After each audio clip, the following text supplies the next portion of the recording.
Hello, welcome to the Mediocre Takes podcast, the podcast where we share our mediocre takes on the shows and movies we watch. I'm Marco and I'm here with my co-host Mel. How are you doing, Mel? I hate to admit it, Marco, but I did buy around $200 worth of Star Wars Lego sets. Honestly, I would too. There's this one Lego set I really want from Star Wars The Clone Wars Season 5. How much do you know about Season 5? Literally, All I'll just tell say is me. I there's love Darth Maul in it. spoilers. Okay. It's basically Darth Maul versus Ahsoka set, and I Oh. really love that episode. So yeah, I really want that set. But other than that, I'm not really too interested in Legos. So, anyways, today we're talking about Trick or Treat Scooby-Doo, and we're actually starting to switch things up because we used to do like full plot summaries for the shows and movies we were watching, but now we're trying to like switch to a more like discussion based, more like just our thoughts with a little bit of summary here and there. So yeah, today, Mal will be doing the little bit of summary, and let's just get into it. So, the Scooby-Doo gang finally catches Coco, the person who's been creating the costumes for the baddies the gang have caught. They run into a new baddie and acquire Coco's help to find them. They believe it's Trevor, an ex-employee of Coco, before finding out it was actually the warden for the prison. So, I haven't watched a Scooby Doo movie or TV show in a really long time. Okay. I have watched Okay. some. You scared me for a second. I remember you. I remember you don't like Mystery Incorporated. Is that That true? is true. Yeah, I'm gonna be honest. I am more of a fan of the older Scooby-Doo stuff. I hate to say this, but there was a recent Scooby-Doo show that I think it was Be Cool Scooby-Doo, and Yeah. I hate to say it, but I did like it. And I know a lot of Scooby-Doo fans don't like it, but I kind of did. But no, I don't like that specific show. Even though I hear it's like a little bit more like adult or drama oriented and it goes deeper into the characters and stuff. But I don't know. I just don't like it. Okay, hot take here. Mediocre take here. So I haven't watched a Scooby Doo movie in a long time, and I completely forgot the feel of Scooby Doo. And now that I am feeling it again, it just feels really great. Like it's really nostalgic. It's like an amazing time. I would say personally, as someone who has watched a lot of the older Scooby-Doo films, this was sort of a different vibe in general. It still has a lot of the original, like, I guess, vibes to it, like the classic Hanna-Barbera style, which is something I really appreciate, how that is one thing that has been really consistent throughout most of the lifetime of the IP. I would say the jokes are like really different compared to the Yes. older. Very. Yeah, that and just sort of the way that the characters interact with each other, I think, is a little bit different. I also didn't like how they moved. Did you feel that the way that they moved? I was gonna talk about this later, but I do not like Fred's running animation. It looks really weird. There's just a little bit too much animation going on, I think. There's too much movement going on. It just felt a little bit weird. And just to like clarify, the most recent Scooby-Doo movie that I watched was Aloha Scooby-Doo that was released in 2005. I actually liked how fluid it looked at some points. The only like real problems I had were with the running animation. Like I liked how fluid Coco Diablo looked. Like I really liked the fluid like scenes. But you probably disagree with me on that. I think it was weird because I feel like she was the most like expressive or whatever. Like she was always moving her hips and pushing her hair away. And I was like, what is this girl doing? Like all of them were being more fluid, but she was being the most. And it just felt a little out of place. Yeah, I can definitely see why you think that, but I still liked it. Okay, one thing that always gets me in Scooby Doo movies is like when things just logically don't make sense and I have to like detach myself a bit from realism because I know it's a TV show or a movie. But one thing that really got me in this movie at the beginning is when the person in the cat suit acts like a cat because there's a laser and she follows the laser pointer, and I was just like, okay, I don't really get it, but okay. I think that just like that also just contributes to the fact that the comedy is just different. Okay, so when the cat lady culprit mentions the owner is planning to leave the resort to his wife, who is half her age, she literally says she's half his age. You know, I felt so gross. Like you know that TikTok song that goes pedophile, Yeah. pedophile. And that's literally what's going on through my head, like that song. I was just thinking about it while that was happening. Coco Diablo is pretty, and I get why Velma likes her so much. However, she was a bit overdramatic. I would say that's sort of on brand for like how they set her up though. Yeah, I guess you're right. And I feel like they really went with it. And I think that the fact that she is okay, I guess the fact that she is more fluid and dramatic, it goes hand in hand with each other. But she was pretty slay. Of course you would say that.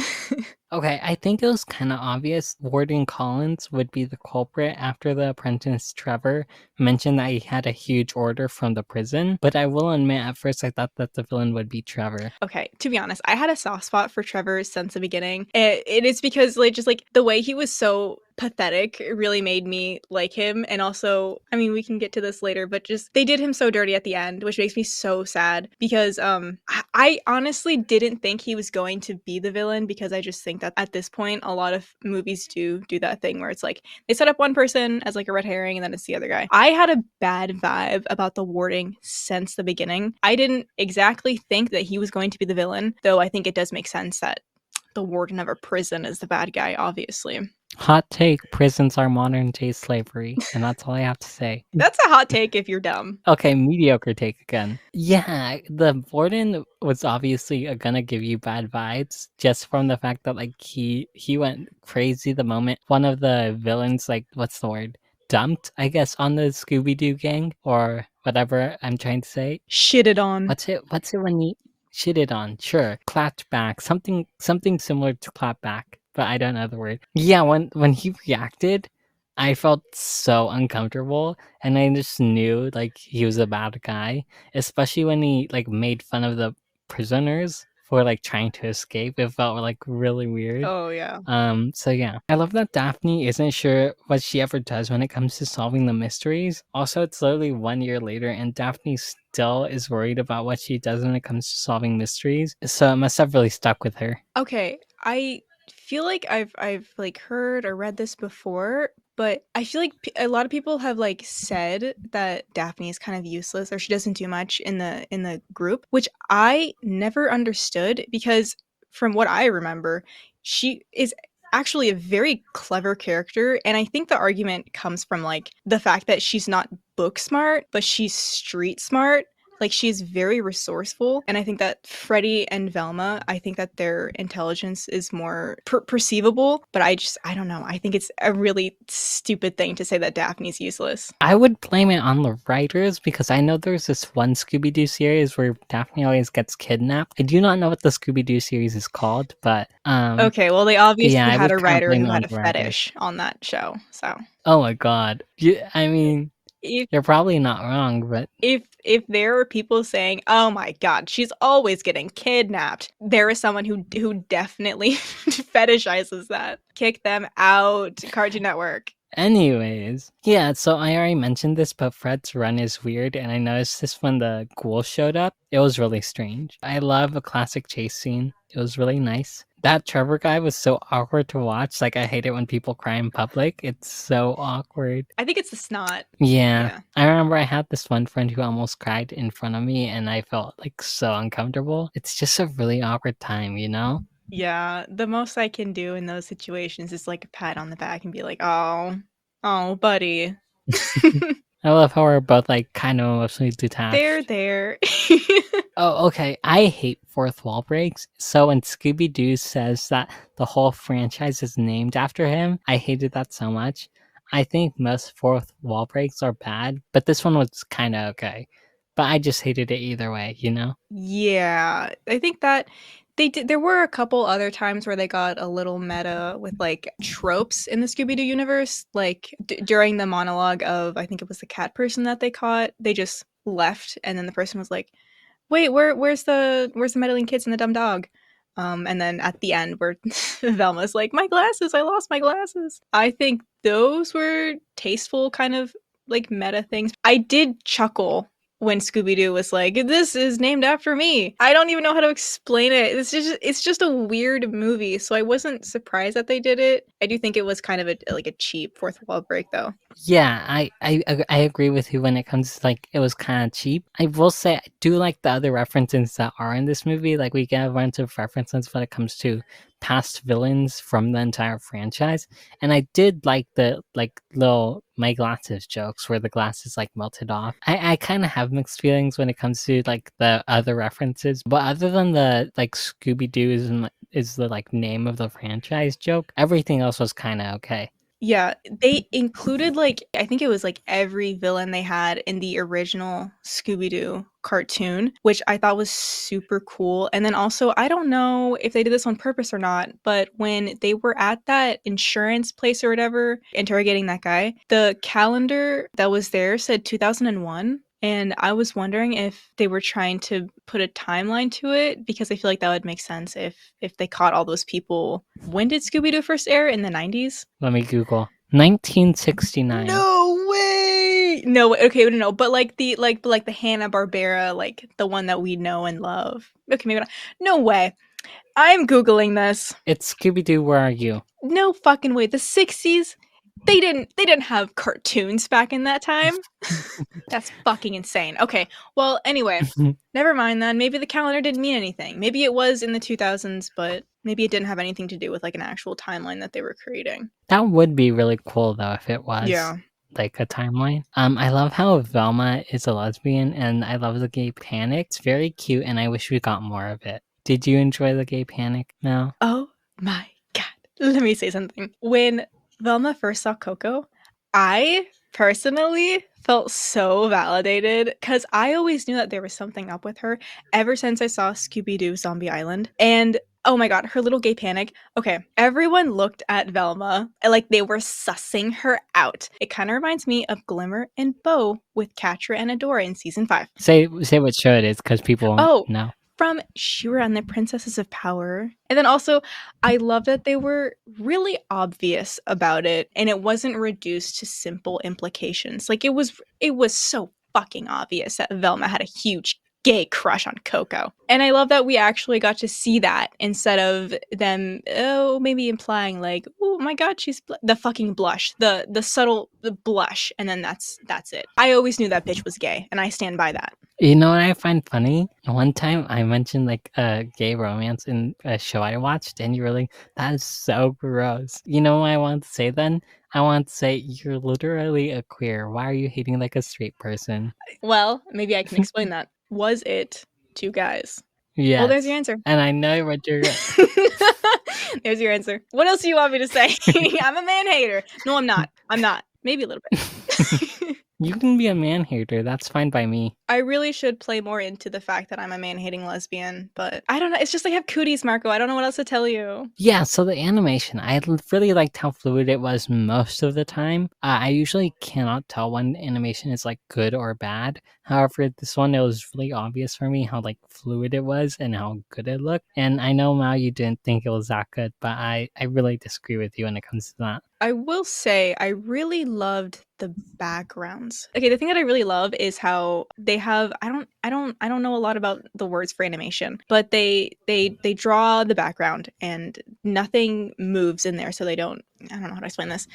But it's a still image and then if there are objects that are going to be moved or the characters themselves, you can obviously tell that they are different looking or whatever from the background. They're kind of outlined, right? Yeah, and with any other object that is going to be touched by the cartoon characters, those are also sort of outlined too. I still really love that type of animation, and you don't really see that with a lot of modern cartoons now, which kind of sucks because I think that the backgrounds are really something that can make your cartoons stand out or just look more beautiful in general or memorable. I don't think that's something that really happens anymore. Oh, you know what? I think the only thing I really want to add is I'm really glad that the Mystery Sheen is finally old enough to go through its goth phase when Trevor gave it that goth makeover. The timing of this movie, I think it went on for too long. I really feel like they had to meet a certain time. They tried to add things in to puff out the time, but it made the movie a little bit boring in my opinion compared to the other Scooby-Doo movies I've seen before. And the ending specifically I felt like went on way too long. I hated what they did with Trevor. I think that was an absolute disgrace. It's the same humor as the person in the cat suit chasing the laser, which I did not like at all. What do you mean by what they did to Trevor? Trevor was in a suit and he comes out of it and he's just the surfer guy. Oh, Yeah. yeah, I forgot about that. Yeah, I'm pretty sure you probably blocked it out of your memory because of how bad it was. I don't know. Yeah, they should have kept Trevor as he Yeah, it was. was just so frustrating, and it's one of those things where that doesn't add anything to the story except be like, "Oh, look at this. Ooh, look at so random." I don't like that kind of humor. One of my glow hot takes I was gonna mention is that I actually liked the new Mystery Machine design, even though the gang didn't. That looked cool. Yeah, I thought it was really cute, but it's kind of ruined because of what happened to Trevor. Yeah, poor Trevor. Pour one out for Trevor. Press F to pay respect. Okay, so the ending. You mentioned like how you didn't like it. I also agree with you how it was like a bit too long. I was expecting it to end the moment they caught the warden, and then it like extended another like 20 minutes or so, or how long? Too long. Too It long? could have literally just been 5 Like minutes, but the way they wrote it, too long. I feel like it was at least 15 minutes more of length, and I felt like that so didn't need to happen. Like when they were like catching all the crooks who were trying to steal candy, I didn't like how all the crooks were basically like just stealing candy instead of like committing actual crimes. If they were gonna like do something like that, I wanted it to be like way more dramatic, you know? I felt like they were trying to tie up loose ends that didn't need to be tied up because Scooby and Shaggy the whole time is they were trying to get the mystery solved very quickly so they could go out to trick or treat. So at the end, the bad guys took a bunch of candy and then now they get their candy confiscated and Scooby-Doo and Shaggy can get it, but actually no they can't because it's like evidence or whatever. A lot of things happen that didn't need to happen. I liked this movie. I just feel like it was too long. I think the jokes were a bit much, and I did not like the fourth wall break. But other than that, it was like kind of a neat little movie, you know? It was neat, and it's a bit depressing that this is our first introduction to gay Velma. I'm kind of surprised you thought this movie was just okay because when we talked about it a while back when we were first going to record this, like, you like sounded like it was gonna be like really great. And the reason I said that is because Velma. Velma's a lesbian, Marco. She's a queer. She's one of the girls. She is. Anyways, I think this is a okay movie. I really appreciate the romance between, well, the kind of romance between Coco Diablo and Velma, even though there wasn't that much there. I still appreciated how much of a crush Velma had for Coco Diablo. And I do like the fact that in the end we still get like a little bit of progress between the two of them. Coco Diablo says that, yeah, it's rare for me to like a person. And then Velma's like, oh my god, she likes me. I still am like caught on the running animation for Fred. Like it looked really weird. I'm telling you, it looked weird. Like something was wrong with that man. Like, this was kind of like a weird movie. It felt kind of like a dream at some points, especially during the dream sequence, and especially near the end. It felt like I was dreaming because of how long it took. I felt like it was taking too long to end. I always get that dreamy feel whenever like a movie takes too long to end. Fun fact. But yeah, this was just overall an okay movie. I enjoyed it for what it was. I enjoyed the romance that was there, and yeah, it was just all right. What would you rate it? Like a 7? I think this is a fine Scooby-Doo movie. I wouldn't say it's on par with any of the older movies that I've watched. It seemed a little empty to me. Really, the only thing this had going for it was the fact that Velma is gay. It is something that I really hope that they don't abandon, and I just hope that it isn't just some sort of one-off event, even though in my heart's heart, I know that they're gonna do that. I think my two major complaints are the animation. It was a little too much for me. I don't know. As a Scooby-Doo film, it just felt a little too off for me. And Trevor's ending, I'm still hung up on that. And all that being said, I think I would rate it 6 out of 10 Scooby-Doo snacks. Also, happy Halloween, everybody. It's not Halloween the day we're posting this, but like it's Halloween month, so I'm sorry. Can I admit something?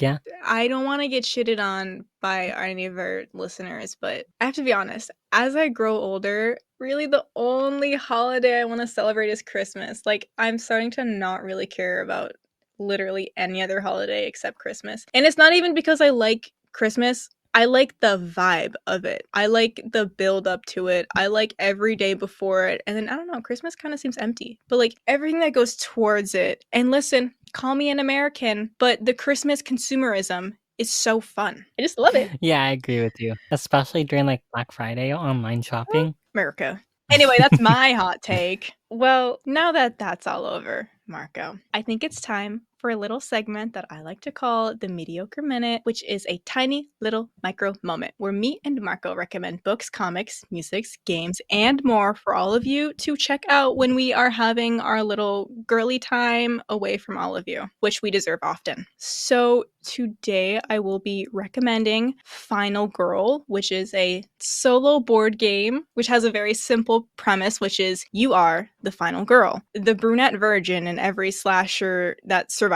the killer. And something I need to point out is there's a core box that has like all the rules and stuff, and then you purchase sort of, I guess, like quote unquote movie boxes that have 2 final girls that you can play, and then also a specialized serial killer and a new map to play on with specialty cards. There's also a cute little secret message hidden in the box after you kill the villain with one of the final girls. It's a very cool game, and once you get the hang of it, it is so fun to play, especially since you can have a really lucky game and win so easily, or get shitted on with bad card pulls and dice rolls and die within like 3 rounds, which is definitely not something that has happened to me. Anyway, if you love board games but don't have anyone who wants to play with you, this is a perfect game to check out. Marco, tell the viewers, what is your recommendation? My recommendation is a game called Toem. I've mentioned before, I don't know what episode it was on,